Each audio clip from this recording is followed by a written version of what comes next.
Nós vamos em Romanos 9, hoje nós vamos falar do 6 em diante, especialmente do 6 ao 13, digo.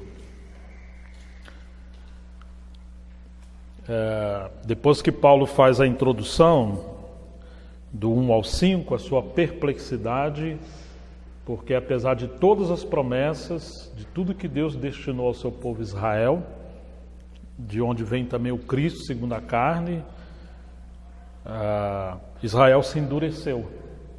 Israel se tornou incrédulo e Israel se rebelou contra o Senhor.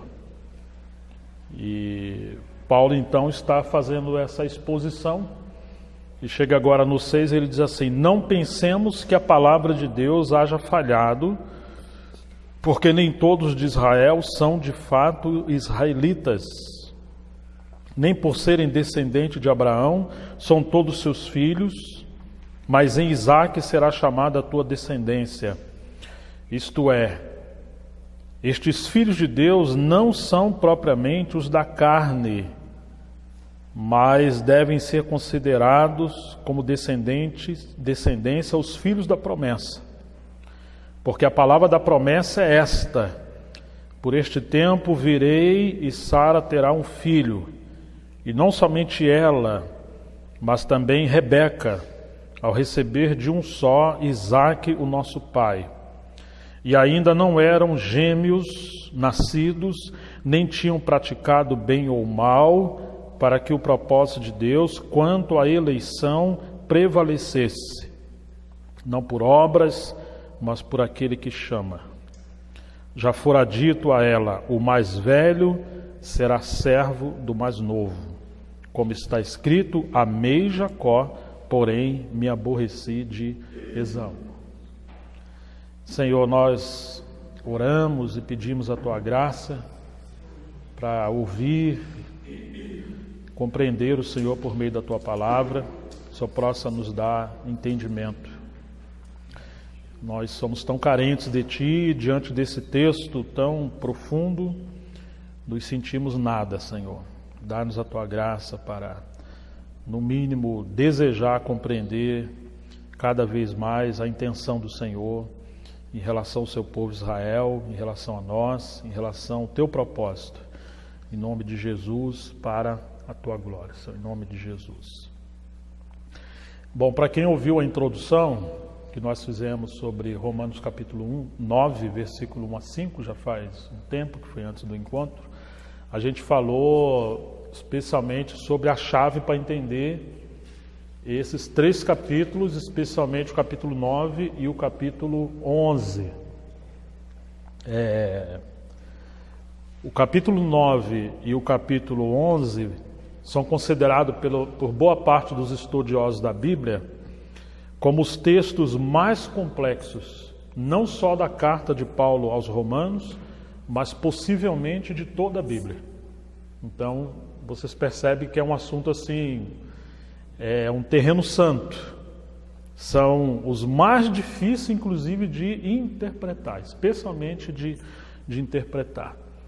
Um estudioso no Brasil, que é o Hernandes Dias Lopes, por sinal muito respeitado, ele diz que alguns estudiosos têm esses capítulos como os ouriços cheios de espinho. Quer dizer, para você mexer é muito delicado, é muito difícil. Então esses capítulos nos humilham até o pó. Eles revelam que, por um lado, nós não somos nada, e por outro lado, eles ressaltam o quanto Deus é soberanamente misterioso. Nós vimos da outra vez que no capítulo 9 nós temos a eleição de Israel, no capítulo 10 nós temos a rejeição de Israel, e no capítulo 11 nós temos a restauração de Israel. E o equilíbrio para a gente considerar está, por um lado, vermos a soberania de Deus e, por outro lado, a responsabilidade humana. Por um lado, fala da severidade de Deus e, por outro lado, da bondade de Deus. E o equilíbrio está em a gente ver essas duas coisas, né? É muito delicado me preocupa bastante que semana eu conversando com um colega que estuda a palavra, e aí eu perguntei o que ele estava estudando, as obras que ele estuda em relação a Romanos 9, 10 e 11. Ele citou alguns lá. E aí eu comentava com ele que um dos problemas que eu vejo para quem vai estudar a palavra é que primeiro ele vai nos livros que comentaram, inclusive de bons autores, esses textos. E quando ele vai ler a Bíblia depois, ele já lê sob as lentes desses autores. Então, alguns que são calvinistas ou hipercalvinistas, eles tratam esse assunto, especialmente sobre a eleição, com tanta frieza que, sem se dar conta, eles começam a ferir a natureza do caráter de Deus. E é um perigo isso aí, porque se você pega o assunto da eleição como um fim em si mesmo, nós vamos tocar em relação ao caráter de Deus. E isso é um problema sério. Alguns que são da linha armeniana, que não crê, vamos dizer, na eleição como a base da salvação, simplesmente, então eles também vão cair num outro extremo, né? E a nossa tendência está entre um extremo e outro.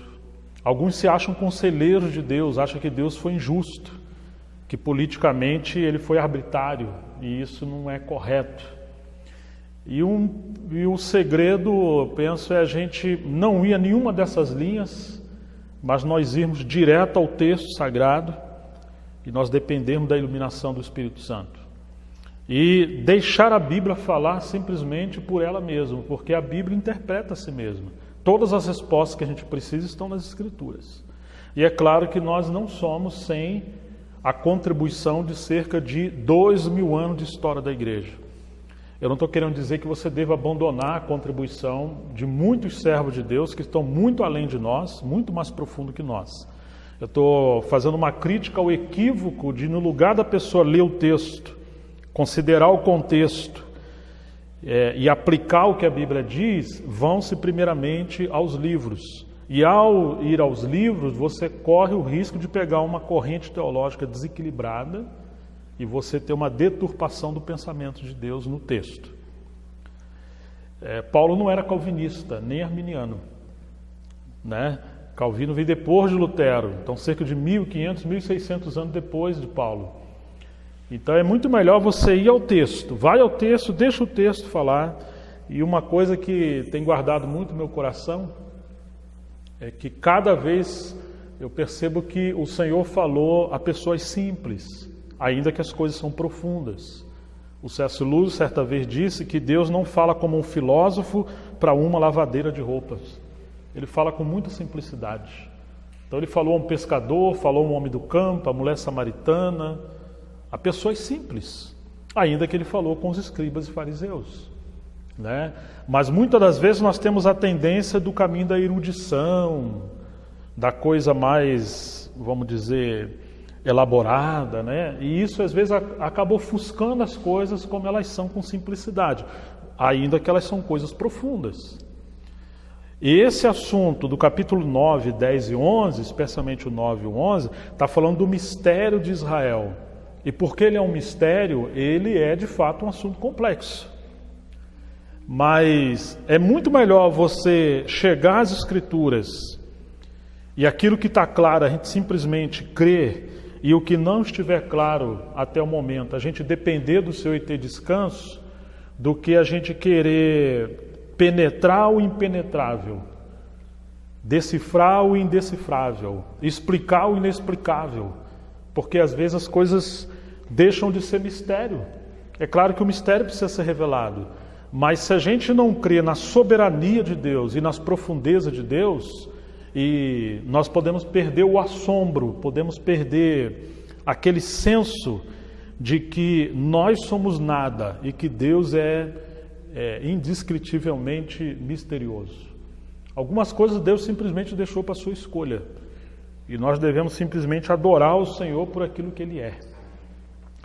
No passar do tempo, a iluminação do Espírito Santo vai crescendo, pelo estudo da palavra, pela revelação, pela contextualização da história, e o Senhor começa a abrir o nosso entendimento. Mas nós não podemos querer ir muito rápido com essas coisas. É muito bom quando você tem a humildade, a liberdade de falar, eu não sei. Porque isso não te obriga a você levar um jugo sobre si de que você tem que ter resposta para todas as coisas. Não, tem coisa que nós não temos simplesmente todas as respostas, né? Nós só temos a sensação de que Deus está certo, a certeza de que Deus está certo sempre. E nós estamos numa escola. Certa vez o irmão Christian Shen, falando sobre o estudo das profecias da Bíblia, ele diz que um erudito não cristão visitou o conde Zinzendorf no século XVIII. E aí ele fez uma pergunta para ele. O que ele poderia falar então, parafraseando o que eu li, que pudesse dar credibilidade à verdade de que a Bíblia é a palavra de Deus. E o conde, com muita sabedoria, respondeu com uma só palavra, judeus. Só isso. Não respondeu mais nada. Por quê? Porque quando você vê as profecias do Velho Testamento, quando você vê as palavras de Jesus no Novo Testamento, quando você vê as palavras de Paulo em Romanos 9 e 11, e algumas cartas dele, e aí quando você começa a ler a história da humanidade, e você começa a ver que todas as profecias do Velho Testamento, as palavras de Jesus, as palavras de Paulo em Romanos e nas cartas, de maneira literal, elas estão se cumprindo cabalmente, só nos resta uma coisa, a Bíblia de fato é a palavra de Deus. E quando você pega os historiadores, os cientistas, os pesquisadores, ainda que eles sejam céticos em relação à fé em Cristo Jesus, eles não têm como negar a veracidade da história do povo de Israel e o cumprimento das profecias bíblicas, mesmo que eles creiam que essas profecias sejam apenas cultura judaica, quem sabe até elaborada pelos judeus ou propositalmente manipuladas. Mas não tem como a gente negar que a história fala por si mesma. O irmão Lance Lambert, e gostaria de ressaltar pelo menos 2 autores que, se alguém quiser estudar um pouquinho sobre esse assunto, Lance Lambert e Derek Prince são 2 mestres que eram judeus messiânicos. Eles creem em Jesus como Salvador e eles agora fazem uma leitura das profecias da Bíblia à luz do cumprimento em Cristo no Novo Testamento. Puxa, isso aí é muito bom. Por quê? Porque nós somos gentios. E por sermos gentios, nós temos a tendência de ter uma interpretação do que Deus fala sobre o seu povo de Israel de maneira equivocada. Alguns eruditos, vamos dizer, de uma teologia reformada, eles são muito bons, são excelentes como expositores da Bíblia. Mas quando chega na questão de Israel, eles creem numa teologia chamada a teologia da substituição, de que a igreja substituiu Israel. Embora de fato em Cristo há salvação e fora de Cristo não há salvação, e que o Israel de Deus hoje é o Israel a partir de Cristo, ou seja, daqueles que creram na fé em Cristo, o Senhor não tem assim um compromisso com a genética judaica, ele tem um compromisso com o seu filho, mas não tem como a gente negar que as profecias relacionadas ao pacto, à aliança de Deus com Abraão, que ele disse que era uma aliança eterna, não tem como nós negarmos que Deus tem um propósito com o seu povo judeu. E que tem profecias históricas que estão se cumprindo. E que a volta do Senhor está relacionada à restauração de Israel e à restauração da igreja, como temos um relógio que você tem 2 ponteiros, um menor e um maior. Às vezes, o relógio maior, vamos só usar uma ilustração, representando a igreja. Passam-se 100 anos, um século, a igreja se movendo, para Israel mover um pontinho. Às vezes passam-se séculos da história da igreja, para Israel dar uma mudada como um ponteiro menor. Quando você pega a restauração de Israel como Estado, por exemplo, passaram-se muitos séculos.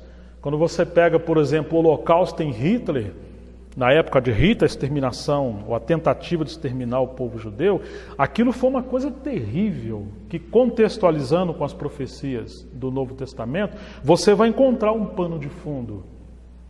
E por mais que a gente não queira lidar com isso, que a nossa tendência é não mexer em Romanos 9, 10 e 11, não tem como você fugir dessas coisas e não tem como a gente deixar de olhar a história e olhar o cumprimento das Escrituras. O Lance Lambert, ele fala de um ódio ou da batalha contra Israel, que tem a ver com a volta do Senhor. E se a gente não considerar essas coisas, nós também cairemos no equívoco dessa teologia da substituição, de que o propósito de Deus é só com a igreja e Deus não tem mais nada a ver com Israel. E o que nós vamos fazer com esses textos? O que nós vamos fazer com a palavra de Jesus? O que nós vamos fazer com as palavras de Paulo e nas outras cartas dele? Se nós formos coerentes, se nós formos éticos, se nós formos verdadeiros, se nós formos justos com o texto sagrado, nós não vamos poder fugir dessas coisas, a menos que a gente rasgar essas palavras da Bíblia. Aí nós vamos ter uma desculpa. Mas quem ousaria rasgar esses textos da Bíblia? Né? Então, um extremo é o movimento pró-judaísmo, que está querendo levar o gentio, o povo de Deus, a voltar às raízes judaicas, a voltar a uma cultura judaica, sendo nós gentios. Nós não temos que voltar a esse extremo de fazer essa fusão com a cultura judaica. Isso é um equívoco, isso é um desvio, isso é uma heresia.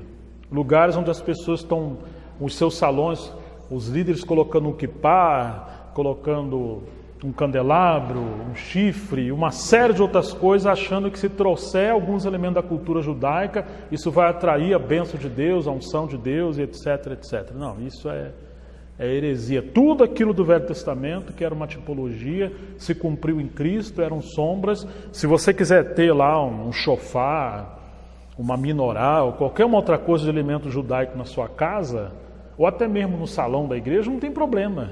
Mas você atribuir divindade, você atribuir dádiva de Deus, você querer colocar esses elementos como sagrados, simplesmente porque eles são de Israel, isso sim é quase assim uma feitiçaria, né? Uma macumbaria. Isso é errado, né? Todas as promessas de Deus se cumprem por meio de Cristo e esses elementos simplesmente se cumpriram no Velho Testamento, as sombras, e o que permanece hoje fazem parte da cultura judaica que nós respeitamos, assim como a cultura de qualquer uma outra nação.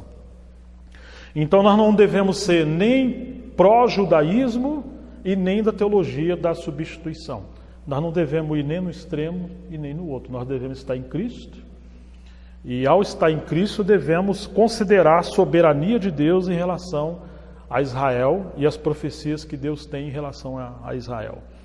No presente momento, nós vamos tocar nessas linhas do verso 6 a 13, tocando nessa consideração de que a rejeição de Israel, ela não é incompatível com as promessas de Deus. Por que nós estamos falando isso? Porque Paulo, vamos voltar para a época de Paulo, e vamos tentar rever pelo menos um pouquinho da história, né, da época de Paulo. Você sabe que Paulo foi um grande judeu, você sabe que Paulo foi um homem que atingiu o máximo da escola judaica. Ele era fariseu, da tribo de Benjamim, circuncidado ao 8º dia, um zeloso da lei, cresceu aos pés de Gamaliel, fariseu de fariseu, quer dizer, Paulo atingiu o ápice da perfeição, entre aspas, da escola judaica. Se havia algo que podia ser atingido como o máximo daquela religião, esse foi Paulo. Além de ser um poliglota, um homem completo. E ele era o maior opositor do que então era considerado uma seita, que era o cristianismo da época, ou o que ele chama de seita, e que Jesus era um impostor. Então ele perseguia, ele respirava ameaça e morte contra esse povo. Ele recebeu cartas dos anciãos de Israel, do Sinédrio, e ele agora está perseguindo, ele ajudou no martírio de Estevão, e ele agora ainda é o caminho de Damasco, ele está respirando ameaça e morte. Ele era a ponta da lança do judaísmo da época. Agora, esse mesmo Saulo, opositor, e era o homem, a ponta de lança do judaísmo, de repente ele abandona tudo isso e ele agora passa a defender que aquele defunto, Jesus, ressuscitou. E que aquele que ele acreditava ser um impostor, de fato ele é o Messias. Porque Paulo foi capturado pelo Senhor no caminho de Damasco. O Senhor se revelou a ele no caminho de Damasco. Saulo, Saulo, por que você me persegue? Então, Saulo está perseguindo o Senhor quando ele está perseguindo o seu povo, porque o seu povo e o Senhor é uma unidade perfeita. Isso é a igreja do Novo Testamento. E nessa visão que Paulo tem, que é uma visão dupla, você sabe que Paulo era alguém constituído pela palavra do Velho Testamento. Você imagina o que está acontecendo na cabeça de Paulo? Todas aquelas profecias sobre a vinda do Messias.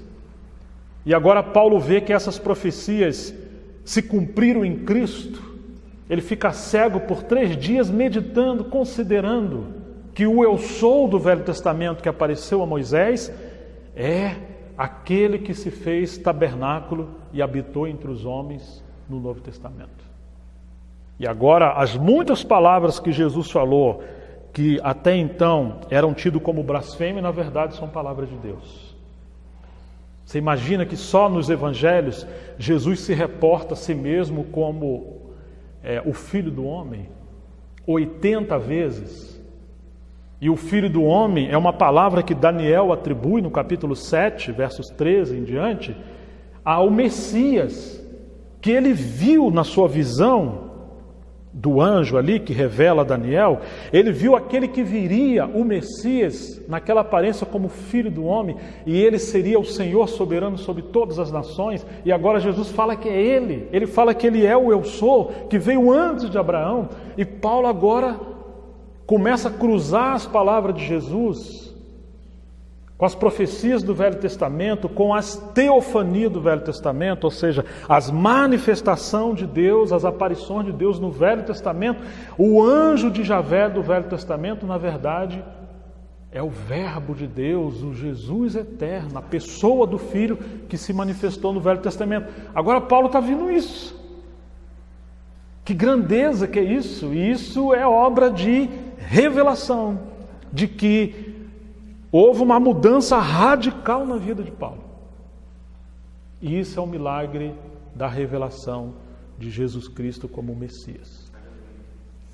Agora Paulo se torna o mestre dos gentios, o maior apologista, o maior defensor dos cumprimentos das profecias do Velho Testamento, e ele passa a pregar que Jesus, de fato, é o Messias. Aí nós temos um problema. Qual o problema? Que agora a cultura judaica, todo aquele povo da religião que tinha um tripé que era a lei, Moisés e o templo, que Paulo tanto defendia, eles agora se voltam contra Paulo e passam a perseguir Paulo. E eles querem matar Paulo. Antes Paulo era o homem ideal para eles. Agora Paulo é um apóstata. Antes Paulo respirava ameaça e morte contra o povo de Deus. Agora eles estão respirando ameaça e morte contra Paulo. Aquela fúria que Satanás usava Paulo para destruir o povo de Deus, Satanás está usando agora para destruir Paulo. Você encontra nas entrelinhas do contexto o ódio de Satanás contra a obra de Deus em relação a Cristo e ao seu povo, tanto a igreja quanto o povo de Israel que estão recebendo iluminação. Agora o grande apóstolo está escrevendo essa carta aos Romanos e ele está contextualizando essa questão da salvação por meio de Jesus Cristo e contextualizando as promessas de Deus para o seu povo, que os filhos de Abraão seria de fato os filhos da promessa em Isaac, e que Isaac é um tipo de Cristo e que eles deveriam receber a Jesus também para se salvar. É claro que Paulo agora está respondendo àqueles que estão fazendo crítica às suas pregações, os seus ensinamentos, às suas cartas. Por isso que você vai encontrar Paulo muitas das vezes fazendo perguntas. E essas perguntas são retóricas, porque Paulo já tem a resposta, mas ele está chamando a razão as pessoas que estão argumentando, que estão criticando, que estão colocando objeção ao que Paulo está falando. Chegamos no verso 6 do capítulo 9, ele fala assim: e não pensemos que a palavra de Deus haja falhado. Não caia nessa tolice de acreditar que a palavra de Deus falhou. Não, a palavra de Deus não falhou. A questão é que nem todos os de Israel são de fato israelitas. Agora Paulo está chamando eles à razão. Está querendo abrir os olhos deles. Não é porque vocês estão em Israel, não é porque vocês fazem parte do Israel étnico, a nação de Israel, o povo de Israel, que vocês de fato são os israelitas que Deus se propôs a ter como seu povo. E ele segue dizendo: nem por serem descendência de Abraão são todos seus filhos. Mas, por que Paulo está falando isso? Paulo está reportando a promessa de Deus lá no livro de Gênesis, que diz assim: em Isaque será chamada a tua descendência.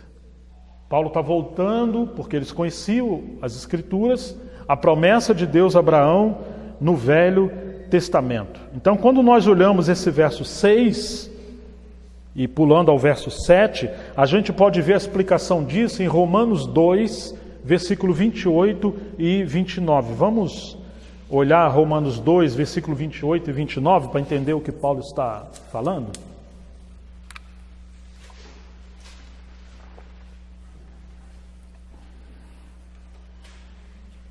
Diz assim: porque não é judeu quem o é apenas exteriormente, nem é circuncisão a que é somente na carne. Ou seja, do ponto de vista de Deus, não é mais judeus aquele que tem o sangue que corre, o sangue da genética judaica. Esse não é mais o propósito de Deus segundo a carne, ou seja, exteriormente.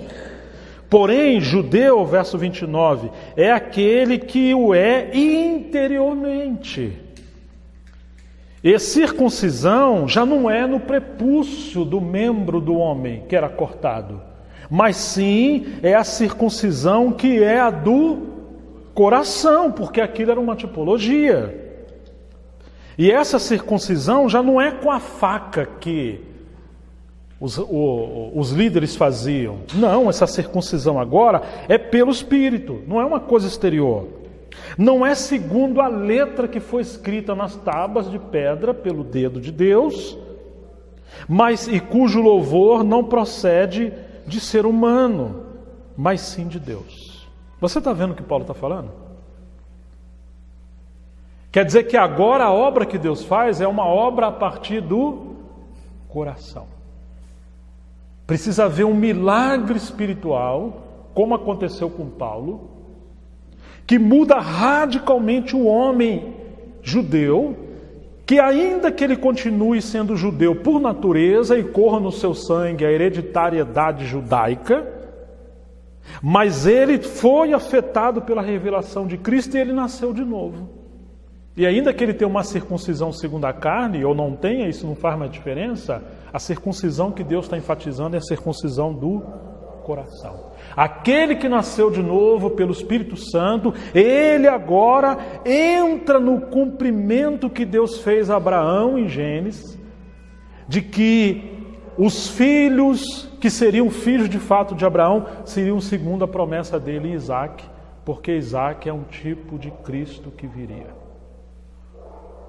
Ou seja, todos são filhos de Abraão segundo a carne, mesmo os filhos de Ismael e os filhos de Isaque. Mas o Israel espiritual que Deus está falando que seria salvo, o Israel de Deus, é aqueles que nasceriam pelo Espírito Santo, porque creram, ou que vieram da descendência de Abraão por meio de Isaque, e Isaque é um tipo de Cristo. Você está vendo o discernimento de Paulo? E lembre-se que Paulo é judeu. Está claro até aqui? Então vamos prosseguir o versículo 7 do Romanos 9, 7. Nem por serem descendentes de Abraão são todos filhos. São filhos segundo a carne, mas não são filhos segundo a eleição. Pelo contrário, por meio de Isaque será chamada a sua descendência. Então Paulo está citando, vocês não precisam abrir, Gênesis 21, 12, quando diz assim: mas Deus disse a Abraão: não fique incomodado por causa do menino e por causa da escrava, Agar. Faça tudo o que Sara disser, porque por meio de Isaque será chamada a sua descendência. Essa é a interpretação de Paulo. Então você vê que Paulo interpreta as Escrituras usando as Escrituras. E não seja tolo de você querer dar uma interpretação das Escrituras a partir da sua cabeça no século XXI, sendo você um gentio, despido da cultura judaica, despido do pano de fundo do primeiro século, despido da escola de Paulo. As Escrituras falam por elas mesmas. O versículo 8 diz assim: isto é, não são os filhos da carne que são os filhos de Deus, mas os filhos da promessa é que são contados como descendência. E Paulo vai explicar isso aqui, se você quiser ler comigo, Gálatas 4, versículo 23.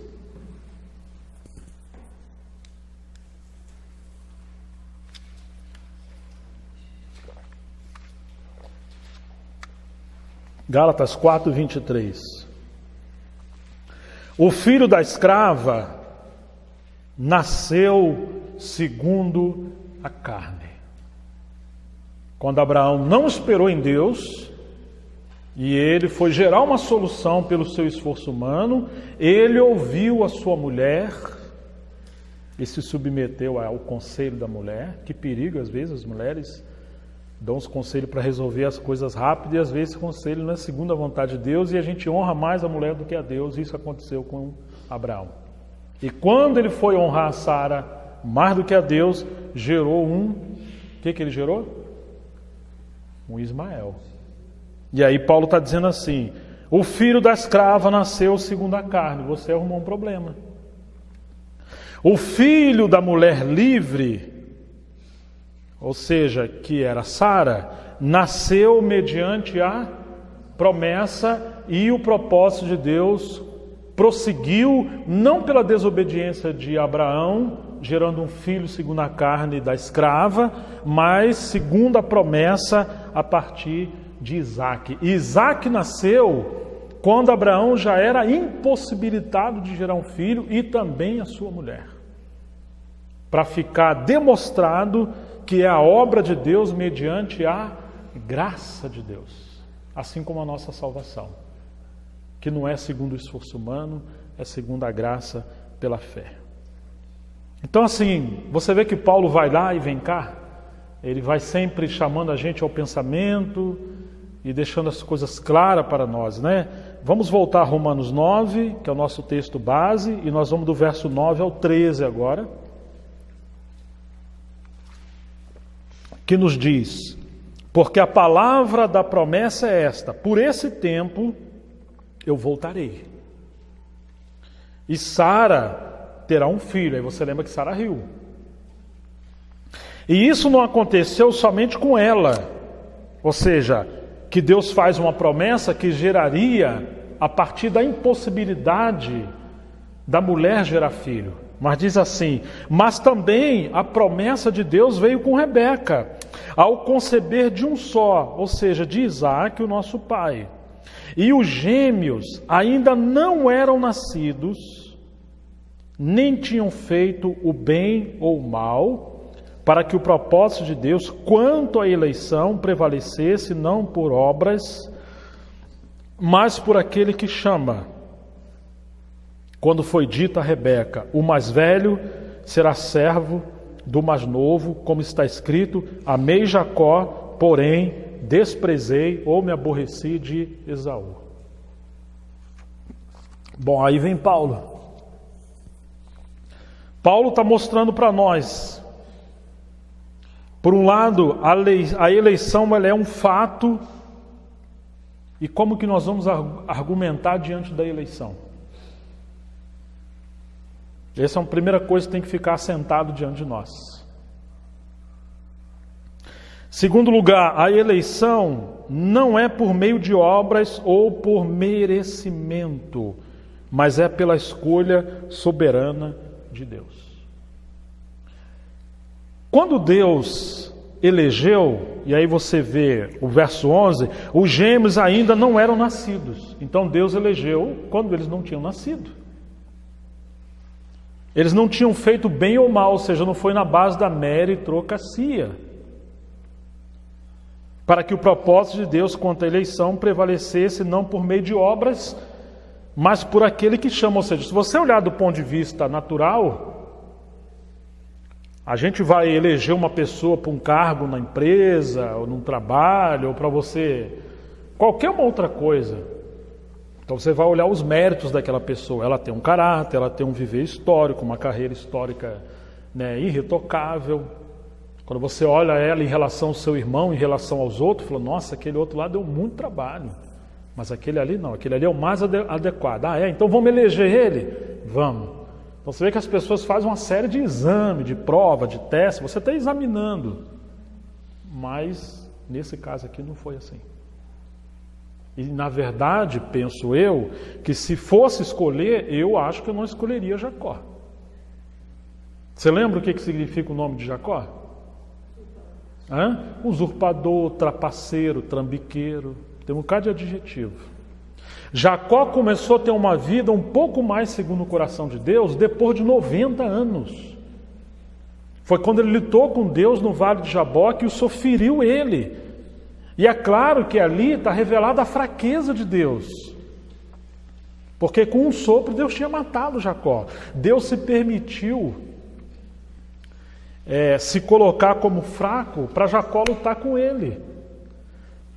Foi uma permissão de Deus. E você vê que no final o Senhor quer sair e Jacó fala assim, eu não vou te largar enquanto o Senhor não me abençoar. Você não percebe que Deus ali se fez como um pai está brincando de luta com uma criança? Acho que ele finge que está dando um soco, né? Mas coitado, ele nem encostou direito o Fabrício na Milena, né? Ele não está de verdade fazendo aquilo ali. Ele vai esmagar a sua filha ou seu filho. O Senhor se fez assim, ele está brincando com Jacó. E depois de muito tempo ele fere Jacó e ele muda o nome de Jacó para Israel. Mas isso é lá para o final da vida dele. Você tem Labão vindo atrás de Jacó de um lado e Esaú esperando ele na frente. Quer dizer, ele está cercado, chegou ao final da vida dele, agora ele tem um encontro com Deus. Mas você não escolheria Jacó naturalmente? Eu acho que não. Eu não escolheria Jacó. Por outro lado, quando você vê esses dois irmãos, apesar de Jacó ser assim, Jacó queria o Senhor. Ele teve uma história com Deus. Esaú trocou o seu direito de primogenitura por um prato de lentilha. O primogênito tinha tudo. E isso é uma exortação para nós. Às vezes você tem tudo, mas troca os privilégios da vocação de Deus por um prato de lentilha, ou seja, um prazer momentâneo com as coisas dessa terra. Não valoriza as coisas do Senhor. Coloca as coisas do Senhor num plano mais baixo. E as coisas dessa terra que são passageiras, que deveriam servir para glorificar a Deus, a gente coloca num plano mais alto. E passamos a viver para essas coisas, deixando a vocação do Senhor. E o que aconteceu? Jacó tomou o direito da primogenitura do seu irmão e a história de Deus seguiu com ele. É claro que você tem o aspecto de ver esse assunto, por um lado, pela eleição de Deus e, por outro lado, pela responsabilidade humana, e nós não vamos entrar em discussão sobre isso. Mas o que a Bíblia mostra para nós é que a eleição, ou a soberania de Deus, ela não anula a responsabilidade humana. E que muitas coisas que poderiam acontecer em nossa vida, deixam de acontecer quando nós deixamos de ser responsáveis em nossas escolhas com os dons, os talentos, as dádivas e tudo que Deus nos deu para servir. E às vezes o Senhor tem que colocar outras pessoas em nosso lugar. Nós somos salvos pela graça. Mas a obra de Deus vai prosseguir por meio de nós quando nós não anulamos a graça de Deus. E disse Paulo, não recebemos a graça de Deus em vão. Mas a gente se esforça na graça de Deus para cumprir o propósito de Deus em nossa vida. Essa é uma aplicação muito verdadeira para nós. De que as recompensas no dia que o Senhor voltar, elas virão a nós pela responsabilidade e obediência que nós atribuímos e praticamos com a graça que nós recebemos. Mas infelizmente nem todos que recebem a graça são fiéis à graça. E eles anulam a graça de Deus porque priorizam outras coisas além do propósito de Deus. Nós somos salvos pela graça, mas nós somos salvos pela graça para sermos obedientes e cumprirmos o propósito de Deus. E quando você olha a história desses dois homens, Esaú foi negligente com a graça. E Esaú, ele simplesmente priorizou outras coisas e a história de Deus prosseguiu com Jacó. Então, só a título de aplicação para nós, nós devemos ter muito cuidado com essa questão. É claro que aqui o Senhor está falando dessa questão da eleição antes que eles tivessem feito alguma coisa. Nós sabemos que Deus é onisciente. Ele viu isso antes da fundação do mundo. Quando todos nós, na verdade, merecemos a ira de Deus, é um milagre da graça estarmos vivos e sermos salvos. Que a gente tropeça nisso aqui, Mas por que uns são salvos e outros não são salvos?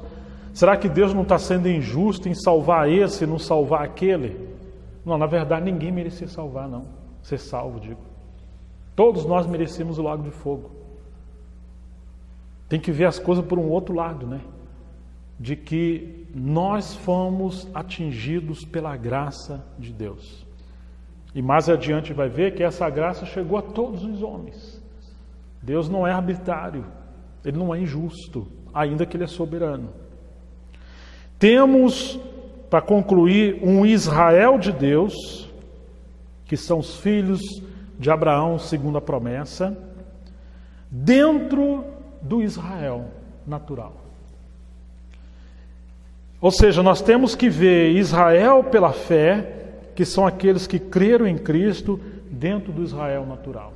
Esse é só um pano de fundo para a gente compreender o que Paulo está falando, porque as pessoas hoje atribuem a Israel natural, de maneira equivocada, um valor a essa nação proporcionalmente desequilibrado a todas as demais nações, como se Deus fosse um Deus arbitrário. E a gente tem que ter cuidado com isso. Porque, de um ponto de vista, Jerusalém hoje é como Sodoma e Gomorra, é assim que está no livro de Apocalipse, no plano natural. Se o Senhor não tivesse deixado descendência, disse Paulo nesses capítulos, seríamos todos como Sodoma e Gomorra, porque o homem, segundo a carne, ele é demasiadamente corrupto e perdido.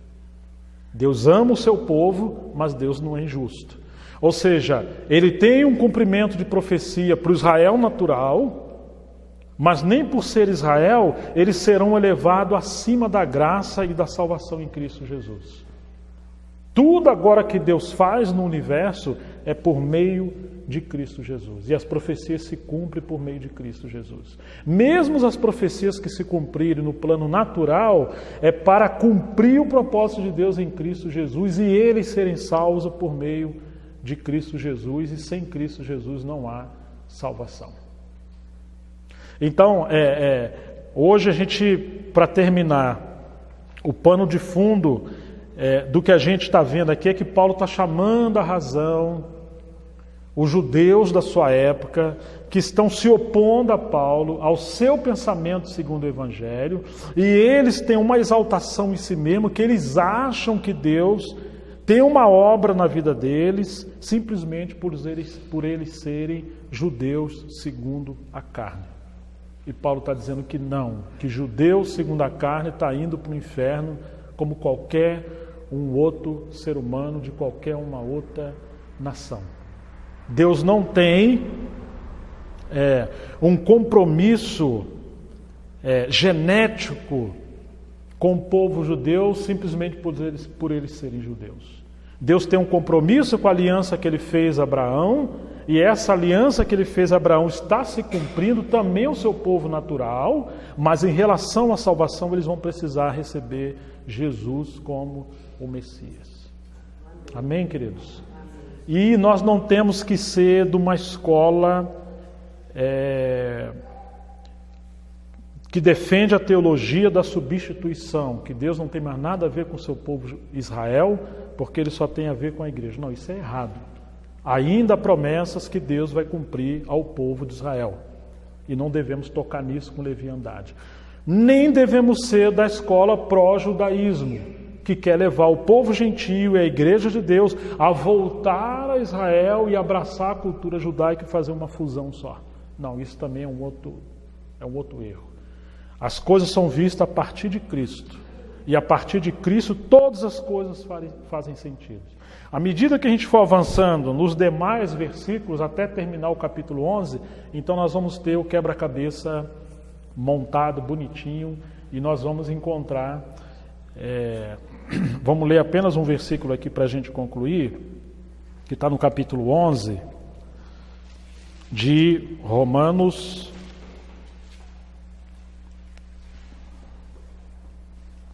Versículo 25, 11, 25. Porque não quero, irmãos, que ignoreis este mistério, para que não sejais presumidos em vós mesmos. Ninguém fique inchado. Pelo que veio este endurecimento em parte a Israel, até que haja entrada a plenitude dos gentios, e assim todo Israel será salvo, como está escrito, virá de Sião o libertador. Quem é esse libertador? É Jesus Cristo, nosso Senhor. Então, antes de alguém tentar ignorar Israel, lembre-se que a profecia está dizendo que virá o libertador. Nós não podemos menosprezar, porque a restauração de Israel tem a ver com a volta do nosso Senhor. Você tem um ponteiro de um relógio só? Os que têm relógio de ponteiro, não. Então você precisa do ponteiro menor, né? E ele apartará de Jacó as impiedades. Então, só para a gente lembrar, o verso 25 é um mistério, o mistério de Israel. Então as coisas não podem ir assim de maneira muito rápida, né? E nem leviana. E nós precisamos confiar na soberania de Deus, na iluminação do Espírito Santo e na interpretação que o próprio texto dá. Se a gente atinar para as Escrituras Sagradas, a interpretação que o Espírito Santo deu à própria Escritura Sagrada, contextualizando Escritura com a Escritura, e a gente acompanhar o cumprimento das Escrituras na história de Israel, então nós vamos ter o equilíbrio para a gente não cair em extremo nenhum. Que Deus possa nos guardar. E a minha experiência é que quando eu toco nesses textos eu me sinto assombrado. Me sinto tão anulado, tão pequenininho, tão indigno. Não é fácil tocar nesse assunto não, viu, irmãos? A gente tem que estar num nível de orgulho muito grande e falar, não, esse assunto aqui é isso aqui.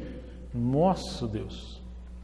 Porque quando você vai ver Paulo falar sobre isso, desculpa, mas voltando ainda ao capítulo 11, a menos que alguém seja mais espiritual do que Paulo, né? Pode ser. Verso 33, ele vai dizer assim, ó profundidade da riqueza, tanto da sabedoria, verso 33, 11:33, como do conhecimento de Deus, quão insondáveis são os seus juízos. Então não acho que você sondou e chegou lá no fundo. E quão inescrutáveis os seus caminhos. O caminho do Senhor não é tão fácil aqui, né, irmãos? Quem, pois, conheceu a mente do Senhor? Não, irmão, Deus fez assim, porque... Rapaz, eu tenho lido uns livros, eu tenho ouvido uns irmãos que eu paro de ler. Né? Ou quem foi o seu conselheiro? Está cheio de conselheiro aqui hoje, no século 21. Quem primeiro deu a ele para que ele venha a ser restituído? Porque dele, por meio dele e para ele são todas as coisas, a ele, pois, a glória eternamente. Amém. E o capítulo 9, verso 1 diz assim: digo a verdade em Cristo, não minto, testemunhando comigo no Espírito Santo a minha própria consciência, eu tenho grande tristeza e incessante dor no coração. Então, assim, você não pode entender esses capítulos 9 e 11 especialmente, se você não tiver assombrado com temor sobre os mistérios soberanos de Deus em relação a Israel.